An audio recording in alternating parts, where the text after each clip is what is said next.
नमस्कार, स्वागत है आपका टीवी 9 भारतवर्ष के स्पेशल शो में। आपके साथ मैं हूं सुमेरा खान। इस वक्त की बड़ी खबर आपको बता दें, अमेरिका के हमले के बाद ईरान ने इजराइल पर बड़ा हमला जारी रखा है। इजराइल भी इराकी सैन्य ठिकानों पर जवाबी हमले कर रहा है, लेकिन अमेरिका पर भी बड़ा खतरा मंडरा रहा है। उधर ईरान की एक धमकी ने पूरी दुनिया को टेंशन में डाल दिया है। ये टेंशन है हॉर्मुज स्ट्रेट को लेकर। हॉर्मुज स्ट्रेट वो जगह है जिसकी वजह से दुनिया के कई देशों की ईरान से सीधी जंग हो सकती है।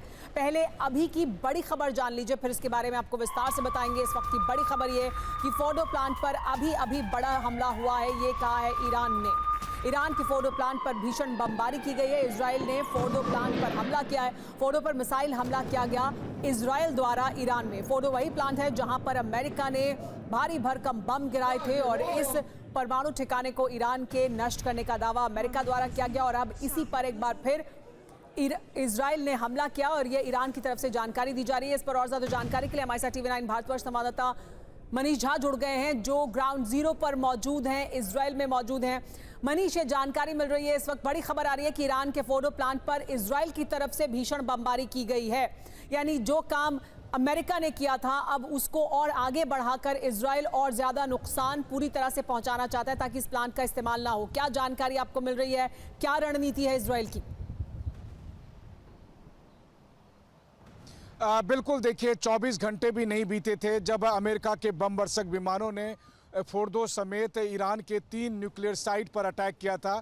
और अभी वो बम वर्षक विमान वापस अमेरिका पहुंचे ही थे कि इस बीच इजराइल से फाइटर जेट उड़ते हैं और उन्होंने एक बार फिर फोर्डो न्यूक्लियर साइट पर अटैक किया है। यानी कि जिस जगह पर अमेरिका के बम वर्षक विमानों ने सबसे बड़ा बंकर बस्टर बम को इस्तेमाल किया था, ठीक उसी जगह पर इजराइल की तरफ से फाइटर जेट ने जैसे स्ट्राइक किया है और वहां पर एक बार फिर से निशाना बनाया है। फोर्डो वो जगह है जिसके बारे में कहा जाता है कि वो ईरान के एक पहाड़ी के नीचे इतने अंदर में बना हुआ है जहां पर कि ईरान के तमाम जो न्यूक्लियर आप कहें कि इक्विपमेंट्स कहें या तमाम दूसरी चीज़ें रखी हुई है, लेकिन प्रेसिडेंट ट्रंप ने दावा किया था कि हमने उन सबको तबाह कर दिया है।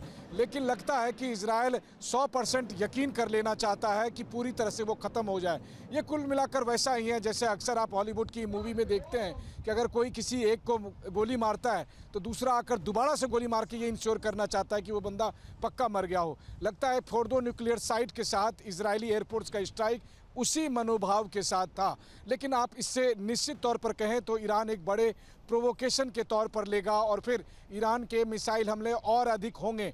बीते 24 घंटे में लगातार हमने देखा कि 4 राउंड अब तक ईरान की तरफ से इजराइल पर मिसाइल अटैक हो चुके हैं। इससे अभी थोड़ी देर पहले जब 15 मिसाइल से 40 मिनट तक लगातार ईरान ने इजराइल पर हमला किया, उसके जवाब में इजराइल की तरफ से आईडीएफ ने ऐलान किया कि हमने भी तेहरान में और दूसरी और जगह पर टारगेट किया है। और ऐसा लगता है कि जिस वक्त ईरान के ऊपर इजरायली फाइटर जेट गए थे तो उन्होंने केवल तेहरान को ही नहीं बल्कि फोर्डो न्यूक्लियर साइट को भी अटैक किया है। तो इसका मतलब है कि एक तरफ जहां तेहरान में अटैक हो रहे हैं, वहीं दूसरी तरफ ईरान के दूसरे शहर जिनको धार्मिक कैपिटल भी कहते हैं, कूम, उससे महज 30 किलोमीटर की दूरी पर स्थित फोर्डो न्यूक्लियर साइट को भी इजरायली एयरफोर्स की तरफ से इजरायली फाइटर जेट ने स्ट्राइक किया है। और इसके बाद अब निश्चित तौर पर अगर आप कहें तो ईरान की तरफ से जो काउंटर रिएक्शन होगा वो और बड़ा होगा, भीषण होगा। और इसी तरह से पहले कभी इजराइल का हमला, कभी ईरान का हमला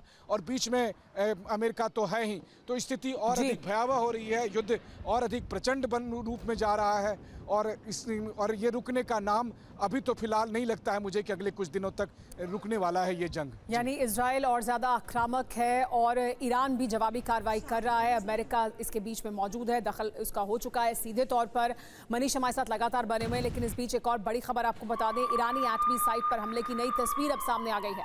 सैटेलाइट तस्वीर में दिखी है भारी तबाही। फोर्डो में 6 जगह पर गड्ढे बने हुए दिखाई दिए हैं। देखिए फोर्डो में किस तरह से जहां पर बम गिराए गए अमेरिका के B-2 बॉम्बर्स द्वारा, वहां पर आप बड़े बड़े होल्स देख सकते हैं, बड़े बड़े ये गड्ढे बने हुए हैं। इस्फहान परमाणु केंद्र को भी बड़ा नुकसान पहुंचा है। इस्फहान में भी 6 गड्ढे दिखाई दिए हैं।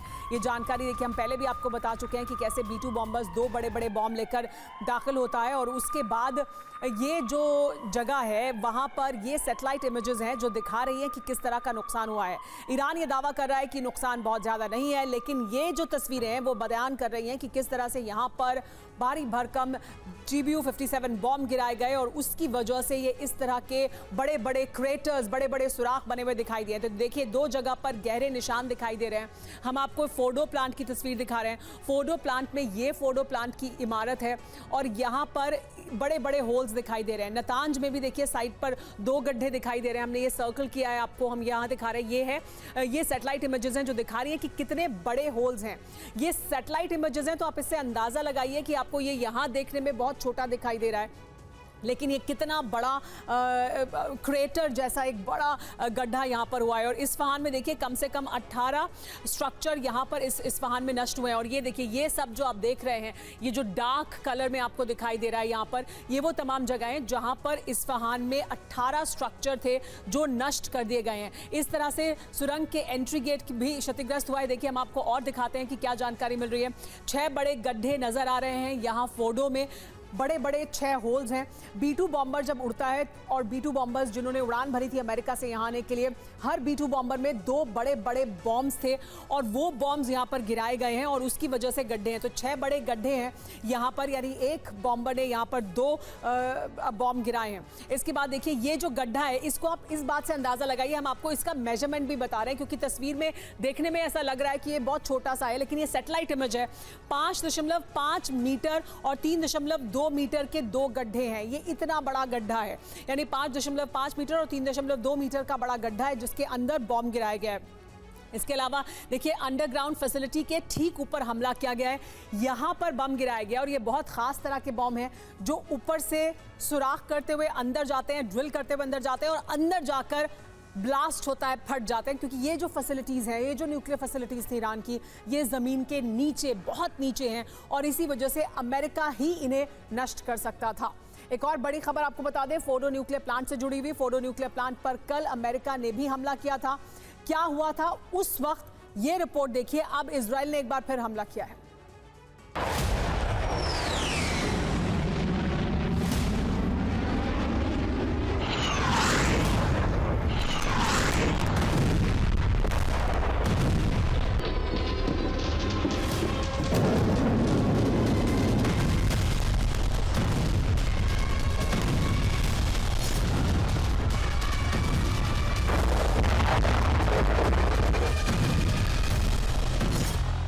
जून का सूरज उगने से पहले जो खबर आई उसकी आशंका बहुत दिनों से अरब के आसमान पर मंडरा रही थी।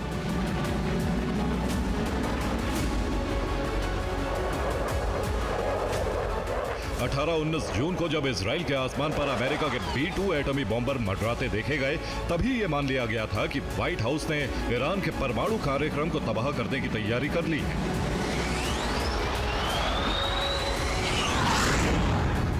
22 जून की सुबह ईरान के नतांज, इस्फहान और फोर्डो में धुएं के गुबार देखे गए और उससे पहले ही अमेरिका के राष्ट्रपति डोनाल्ड जे ट्रंप ने ईरान में धमाकों की खबर दी।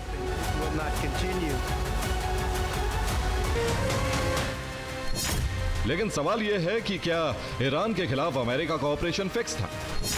क्या ईरान को अमेरिका के हमले की तारीख और वक्त पहले से पता था?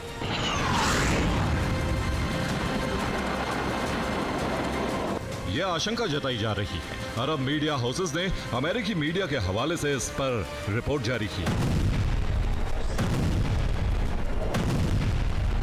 रिपोर्ट है कि वाशिंगटन ने पहले ही तेहरान को हमले की सूचना दे दी थी। नाम छिपाने की शर्त पर एक ईरानी अधिकारी ने यह जानकारी दी है।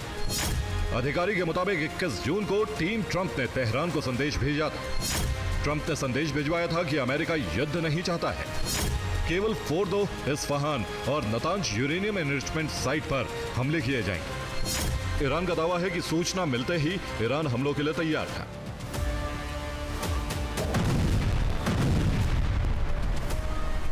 22 जून को जब ईरान पर हमले किए गए, उससे कई दिन पहले ही ईरान अपने न्यूक्लियर ठिकानों की मजबूत मोर्चाबंदी कर चुका था।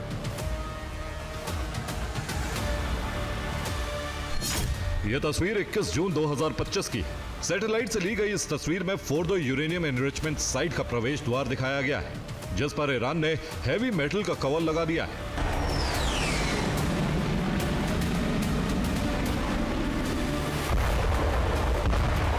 यानी ईरान पहले से ही अमेरिकी हमलों का असर घटाने के लिए फोर्दो पर तैयारी कर रहा था। फोर्दो ईरान का सबसे गहराई में बना न्यूक्लियर ठिकाना है। इसका डिजाइन बड़े से बड़े हमले को झेलने के हिसाब से तैयार किया गया है।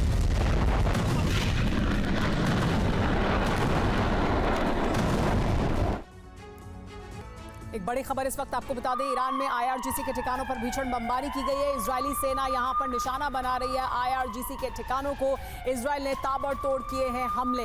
इजरायल की तरफ से लगातार ईरान पर हमले किए जा रहे हैं। देखिए कैसे आईआरजीसी के ठिकाने को निशाना बनाया है इजरायल ने। ये देखिए, ये तस्वीरें आपको दिखा रही हैं कि किस तरह से यहाँ पर धुआं उठता हुआ दिखाई दे रहा है। दरअसल टारगेट इजरायल का कहना है उसकी तरफ से उन जगहों पर जो आईआरजीसी के अहम ठिकाने हैं।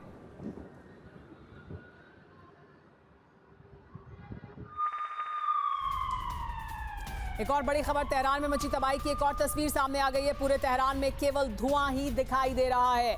इजरायल ने भीषण एयर स्ट्राइक की है और देखिए तस्वीरें बयान कर रही हैं कि किस तरह के हालात इस वक्त तेहरान में हैं। तेहरान में हुई तबाही में धुआं आसमान में उठता हुआ हर तरफ से दिखाई दे रहा है। इजरायल ने भीषण एयर स्ट्राइक की है।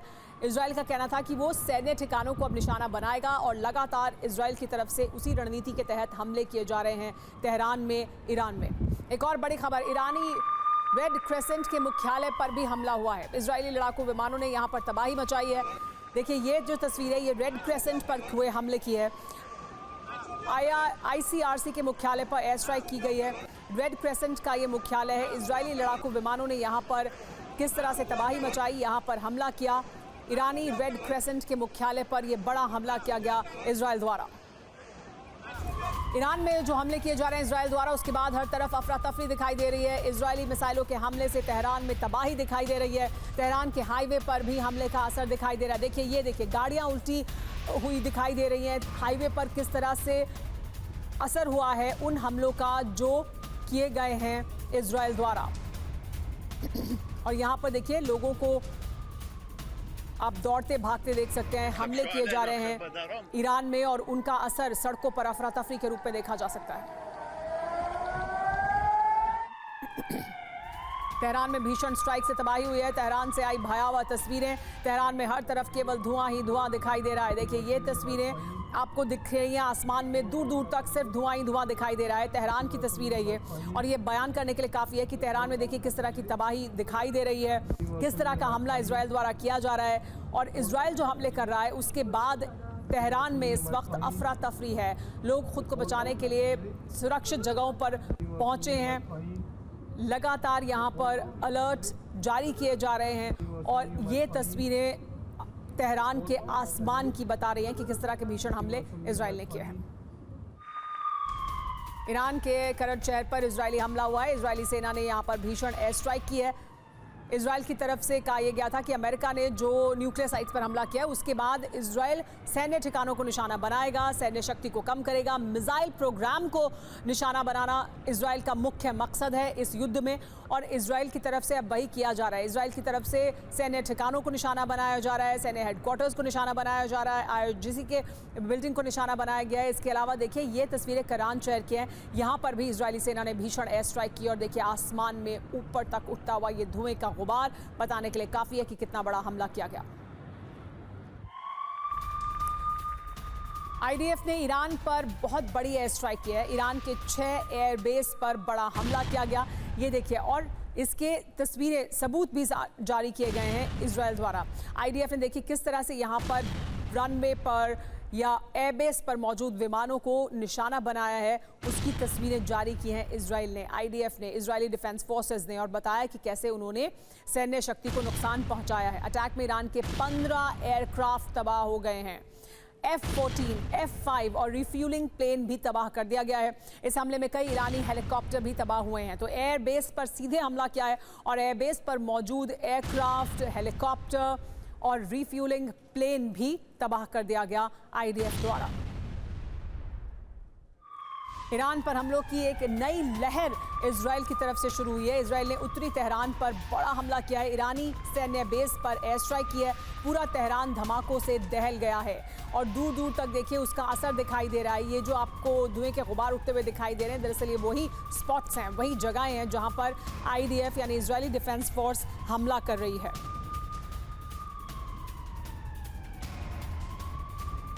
तेहरान के कई इलाकों में किस तरह से देखिए बमबारी की गई है, उसकी तस्वीरें भी हम आपको दिखा रहे हैं। ये देखिए, ये दिखाने के लिए काफ़ी है कि किस तरह से बमबारी की गई है।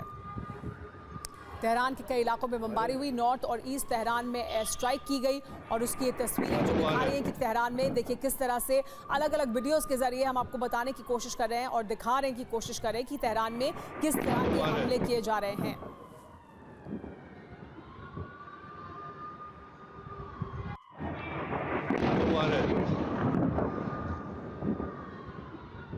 ईरानी सैन्य ठिकानों पर की जा रही है भीषण बमबारी। इजराइल ने दागी है ताबड़तोड़ मिसाइल। उत्तर तेहरान में इजराइल ने की है एयर स्ट्राइक। इजराइल ने दागी है ताबड़तोड़ मिसाइल। देखिए, ये जो सैन्य ठिकाने हैं उनको निशाना बनाया गया है इजराइल द्वारा।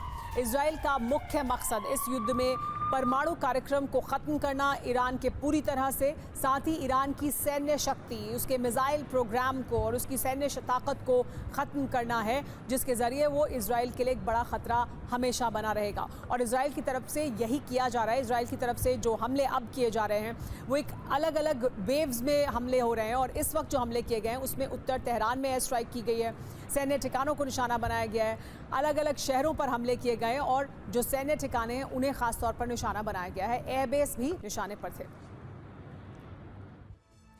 तेहरान और करज में इजराइल ने हमले तेज कर दिए हैं। ईरानी स्टेट टेलीविजन के मुख्यालय पर हमला किया गया है। करज में डिटेंशन सेंटर पर भी अटैक किया गया है। पुलिस और यूनिवर्सिटी समेत लोकेशन पर एयर स्ट्राइक की गई है। तो देखिए, यूनिवर्सिटी, पुलिस के जो दफ्तर हैं या पुलिस के जो हेडक्वार्टर हैं उन्हें एयर स्ट्राइक में निशाने पर लिया गया है। बहुत पिन पॉइंट और सिलेक्टेड लोकेशंस पर हमले किए जा रहे हैं इजराइल द्वारा। करज में डिटेंशन सेंटर पर भी अटैक किया गया है। इजराइल ने ईरान पर बड़ा हमला किया है। 6 एयरबेस पर बरसाए गए हैं बम।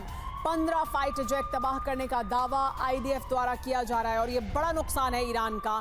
किस तरह से 15 फाइटर जेट तबाह कर दिए हैं। ईरान के पास जो एयर पावर है वो पहले ही बहुत ज़्यादा नहीं है, बहुत शक्तिशाली नहीं है अपनी एयर पावर के क्षेत्र में ईरान, लेकिन ऐसे में उसके पास जो फाइटर जेट मौजूद हैं उनमें से 15 फाइटर जेट तबाह कर दिए हैं। 6 एयरबेस निशाने पर थे इजराइल के।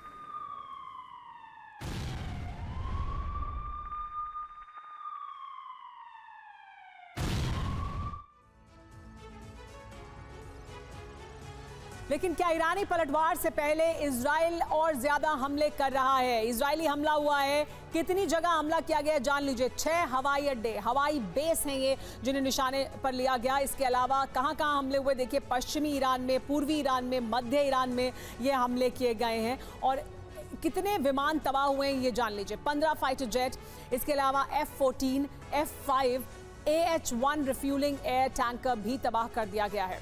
हमले का मकसद क्या था ये जानना बहुत जरूरी है। ईरानी हवाई क्षमता को नुकसान पहुंचाना, ईरानी पलटवार की तैयारी पर प्रहार करना, ये इजराइल का बड़ा मकसद था।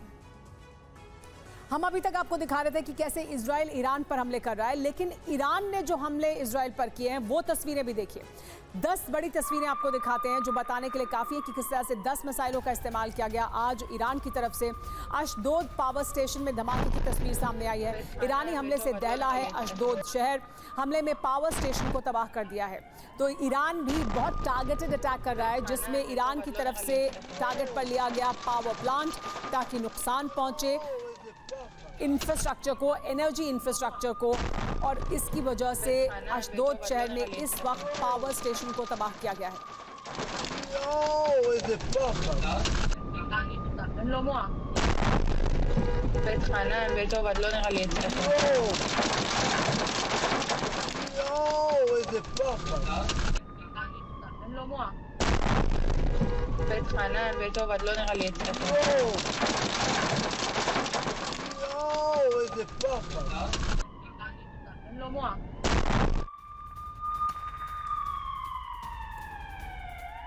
ईरानी हमले से जबरदस्त तबाही हुई है।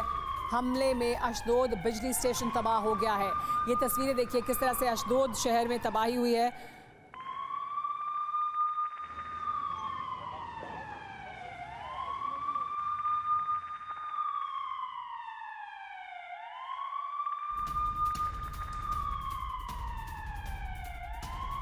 इजराइल पर ईरान ने बड़ा प्रहार किया है। अशदोद में किया है मिसाइल अटैक। हमले में बिजली स्टेशन को तबाह कर दिया है। ये पॉइंटेड अटैक था ईरान द्वारा, जिसमें हमला किया गया और हमला कर निशाना बनाया गया पावर स्टेशन को, ताकि एनर्जी इंफ्रास्ट्रक्चर को नुकसान पहुंचाया जा सके।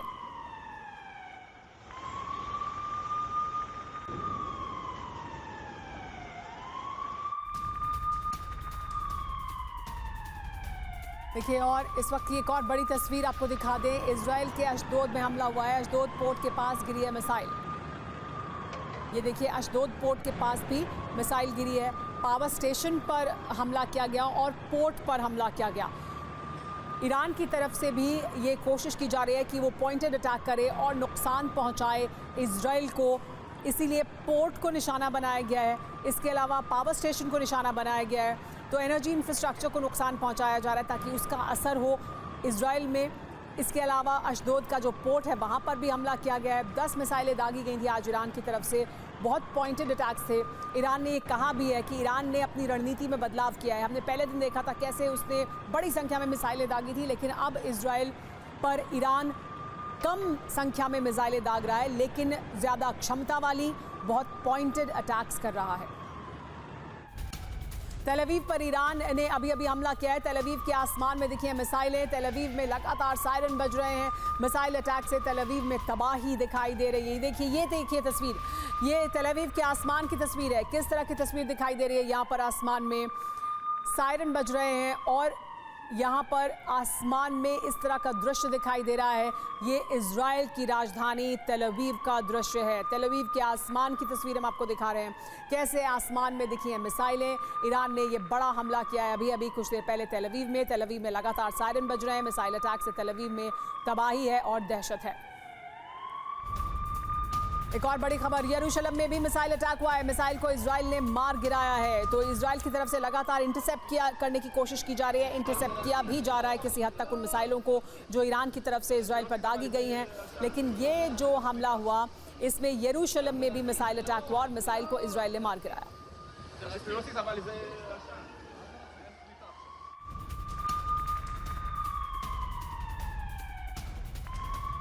इजराइल पर एक और बड़ा हमला। तेल अवीव में बड़ी बमबारी। ये देखिए तस्वीरें, तेल अवीव में बड़ी बमबारी हुई है। इजराइल पर एक और बड़ा हमला हुआ है और किस तरह से देखिए ये बमबारी हुई है। ये तस्वीरें हम आपको दिखा रहे हैं। ये इजराइल पर जो हमला हुआ है उसकी तस्वीरें हैं। इजराइल पर ईरान ने दागी है मिसाइल। इजराइल पर ईरान ने खैबर शिकन मिसाइल से अटैक किया है। तो देखिए, अब बहुत ताकतवर मिसाइल का इस्तेमाल किया जा रहा है ईरान द्वारा। खैबर शिकन मिसाइल का इस्तेमाल किया है और उस मिसाइल के ज़रिए ईरान ने इजराइल पर हमला किया है। ये मिसाइल शक्तिशाली ही नहीं है, सिर्फ शक्तिशाली होने के साथ साथ बहुत ज़्यादा आधुनिक भी है और इस वजह से इसे इंटरसेप्ट करना या इसको हवा में ही मार गिराना इजराइल के लिए भी मुश्किल है। खैबर शिकन मिसाइल का इस्तेमाल किया, उससे अटैक किया। ईरान ने पहली बार खैबर शिकन मिसाइल का इस्तेमाल कल किया था। खैबर शिकन मिसाइल से इजराइल में तबाही देखी गई। इजराइल पर ईरान ने बड़ा हमला किया। ईरान ने इजराइल पर दागी है मिसाइल। ईरानी मिसाइल से इजराइल में तबाही देखने को मिल रही है। इसकी वजह से देखिए ये मिसाइल दागी गई है। ईरान की तरफ से दागी गई ये मिसाइल।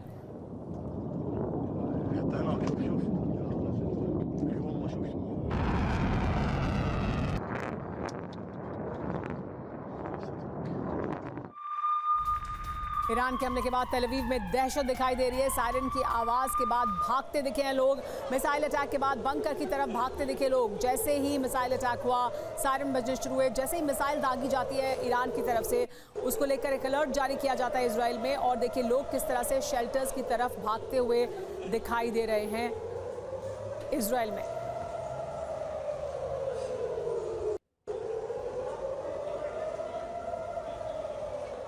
ईरानी हमले को नहीं रोक पाया एयर डिफेंस सिस्टम। आईडीएफ ने माना है कि हमारा रडार फेल हुआ। हमले के समय सायरन भी नहीं बजा। तो देखिए, ये कहा जा रहा है आईडीएफ द्वारा अब कि जो रडार सिस्टम है वो फेल हुआ है। वो रडार सिस्टम जिसके बारे में लगातार कहा जाता था कि इजराइल के जो आसमान है वो अभेद्य है, वहाँ पर किसी भी तरह का हमला करना बहुत मुश्किल है, नामुमकिन जैसे शब्दों का इस्तेमाल हमेशा इजराइल ने किया है। लेकिन अब मान रही है आईडीएफ कि वो किसी हद तक उनके रडार सिस्टम फेल भी हुए हैं।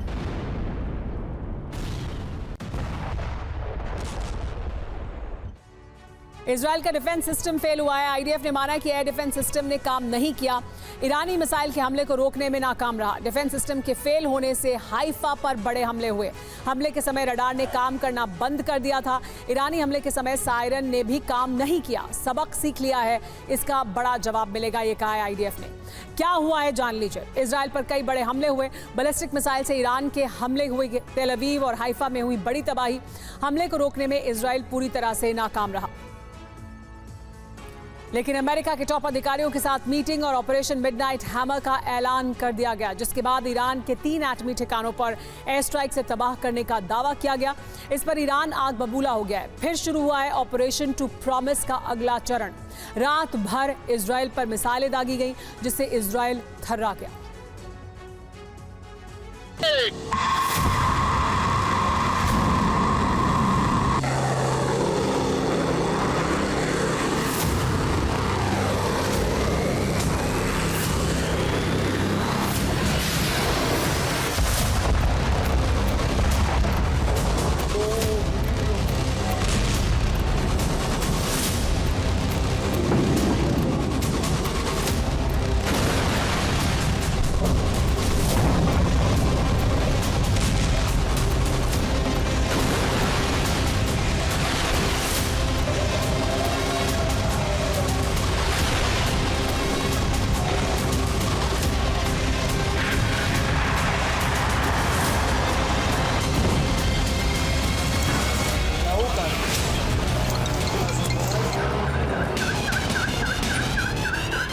अब सबसे बड़ा घमासान अरब में होगी बारूदी वर्षा।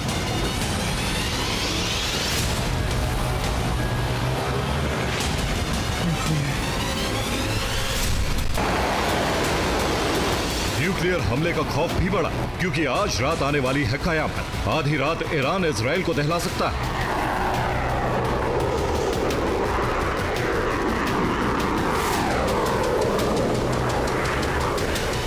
खामनेई ने ऐलान कर दिया है कि अब वार्ता की गुंजाइश नहीं, बल्कि पूरी ताकत से आक्रमण का वक्त आ गया है।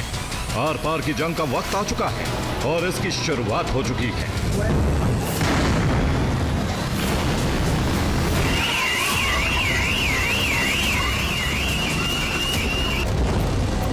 ईरान ने फोर्डो पर हमले का बदला तेल अवीव पर अटैक से लिया। ईरान ने इस्फहान पर हमले का बदला हाइफा पर हमले से लिया। ईरान ने नतांज पर हमले का बदला रामल्लाह से लेना शुरू कर दिया।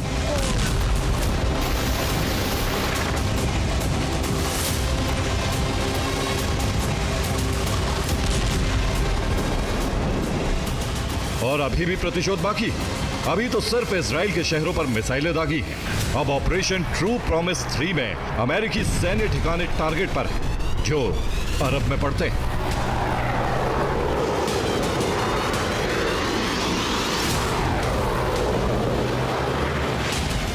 ईरान के 3 एटमी ठिकानों पर अमेरिका की स्ट्राइक बता रही है कि ईरान लगातार इजराइल पर भारी पड़ रहा था, इसीलिए अमेरिका को युद्ध में उतरना पड़ा।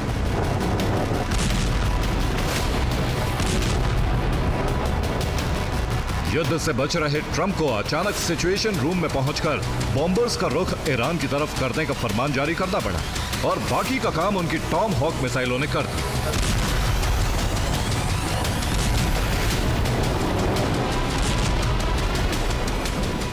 लेकिन ट्रंप ने जैसा सोचा था वैसा नहीं हुआ।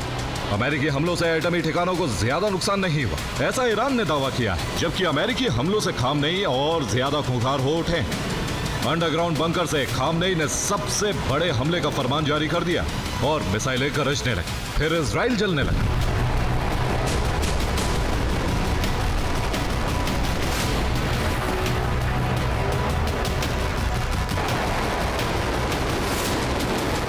तेल अवीव, यहूदा, बीर याकूब, हाइफा, रामल्ला, नेबल्स, अशदोद और कई सेरा पर ईरान ने मिसाइलें दागनी शुरू कर दी।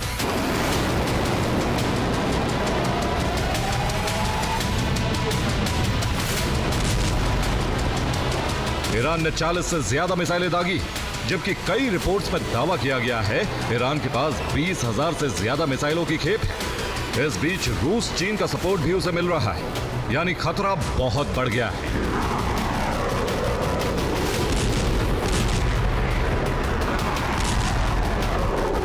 खास तौर से इजराइल के लिए, और खामनेई कह भी चुके हैं इजराइल के खात्मे का वक्त आ चुका है।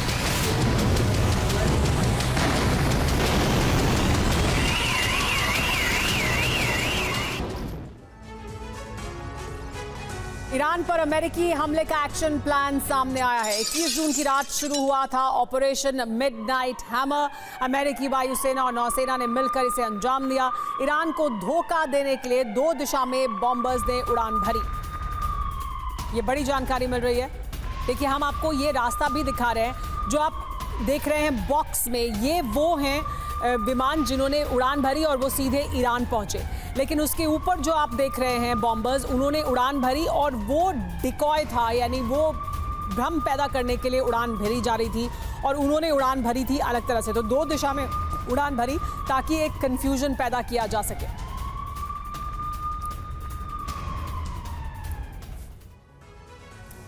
तो B-2 विमानों की अमेरिका से लेकर ईरान तक की उड़ान, आइए आपको दिखाते हैं किस तरह से ऑपरेशन मिडनाइट हैमर में उड़ान भरी इन विमानों ने। और ये देखिए, ये पूरा जो प्लेन का ट्रैक है वो अब सामने आ गया है। ये जो आप देख रहे हैं B-2 बॉम्बर्स, इन्होंने यहाँ मिसूरी से उड़ान भरी और ये सीधे यहाँ पहुंचे जहां इन्होंने 3 न्यूक्लियर प्लांट्स को टारगेट पर लिया, नतांज, इस्फहान और फोर्दो। ये 3 जगह पर हमला किया गया।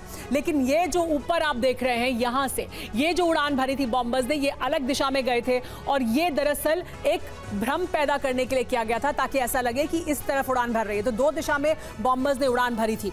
हम आपको दिखा रहे हैं, देखिए किस तरह से टाइमलाइन भी अब सामने आ चुकी है। B-2 बॉम्बर रवाना होते हैं 21 जून की रात 12 बजे।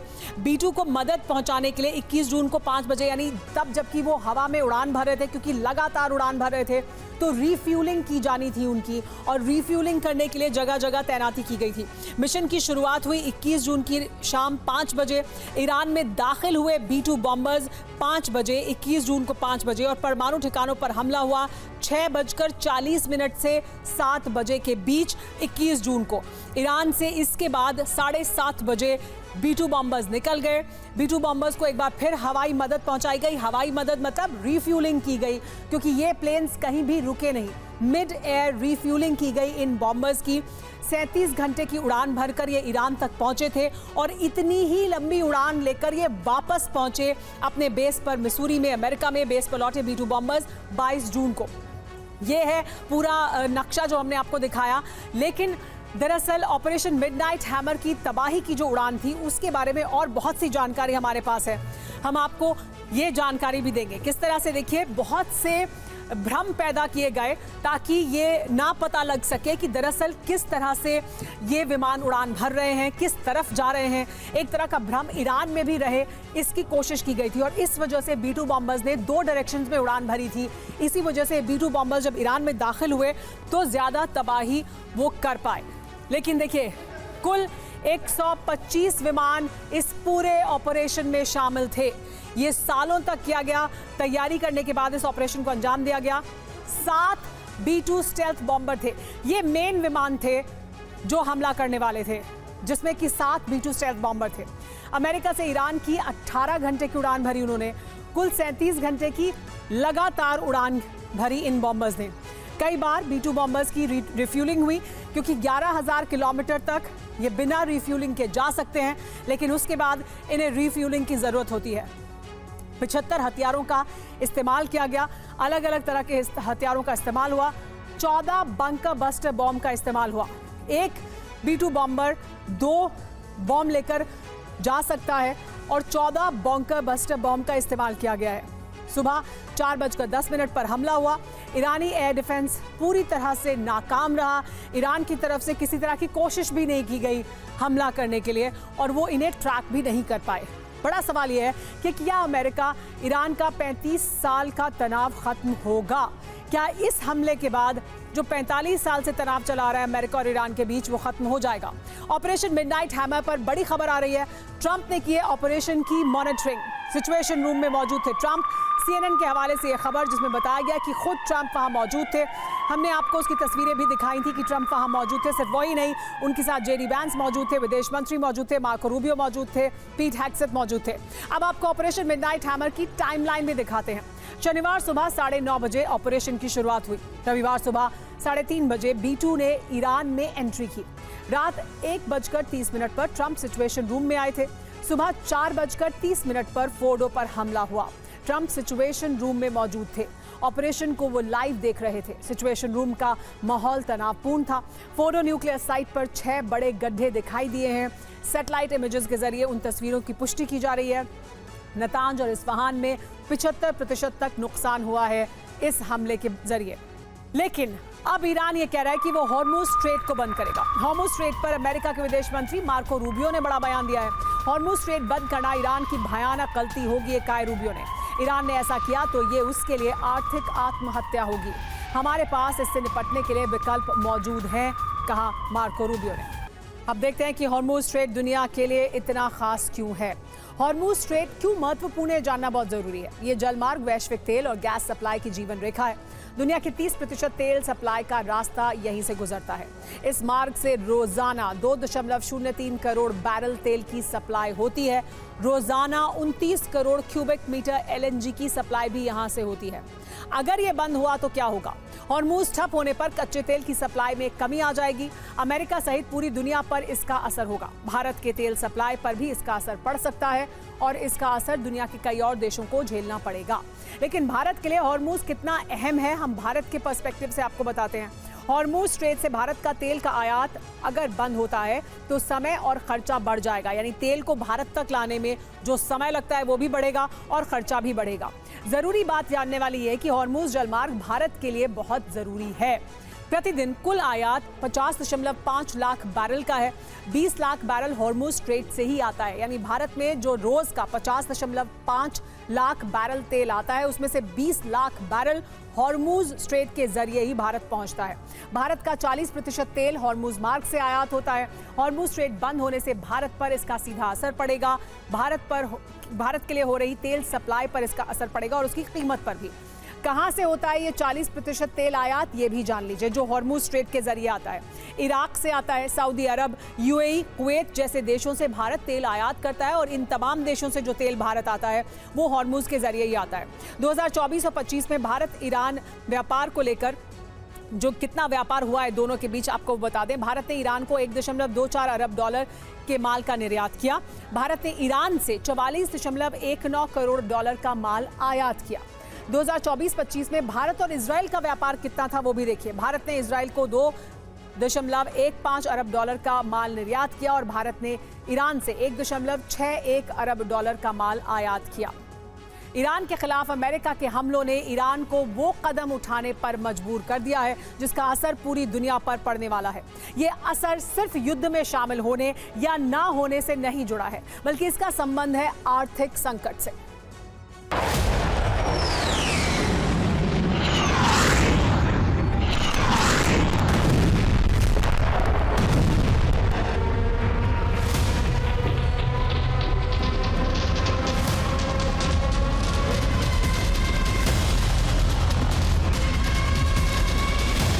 शुरू हुआ ईरान का एक्शन, रण क्षेत्र बनेगा समंदर। ईरान पर अमेरिकी हमलों ने पूरी दुनिया के सामने एक ऐसा संकट खड़ा कर दिया है जो बारूदी विनाशी नहीं, अर्थव्यवस्था ध्वस्त करने के लिए भी जिम्मेदार हो सकता है।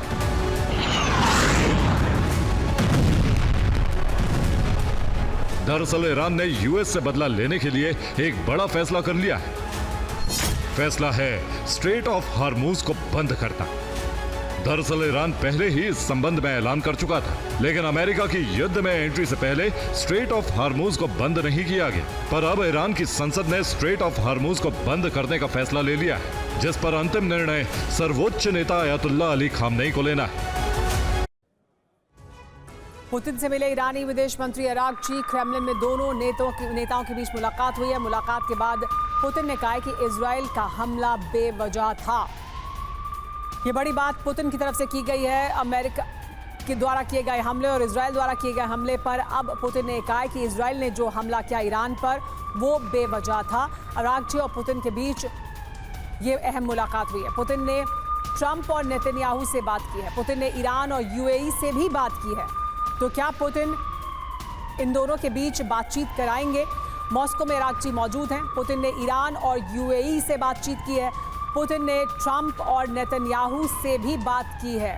इस वक्त ईरान के विदेश मंत्री अरागची पुतिन के साथ मुलाकात कर रहे हैं और विदेश मंत्री ईरान के अरागची के साथ मुलाकात के साथ साथ ये जानकारी भी आ रही है, ये बड़ी जानकारी है इस वक्त की, कि पुतिन ने कहा है कि बेवजह ईरान पर हमला किया गया। अमेरिकी हमले से मिडिल ईस्ट में तनाव बढ़ा है, पुतिन ने ये कहा। और पुतिन ने ट्रंप और नेतन्याहू से भी बात की है, साथ ही यूएई से भी बात की है पुतिन ने। क्रेमलिन में दोनों नेताओं के बीच अहम मुलाकात हुई है। ईरान के विदेश मंत्री अरागची पहुंचे थे पुतिन से मुलाकात करने के लिए। पुतिन ने कहा कि जो हमला किया गया इजराइल द्वारा वो बेवजह है, लेकिन पुतिन ने ट्रंप और नेतन्याहू से बात की है। तो क्या पुतिन मध्यस्थ की भूमिका निभाएंगे? क्या पुतिन जो तनाव इस वक्त अपने चरम पर है ईरान और इजराइल के बीच और अमेरिका के बीच, उसको ख़त्म कराने में अहम भूमिका निभा सकते हैं?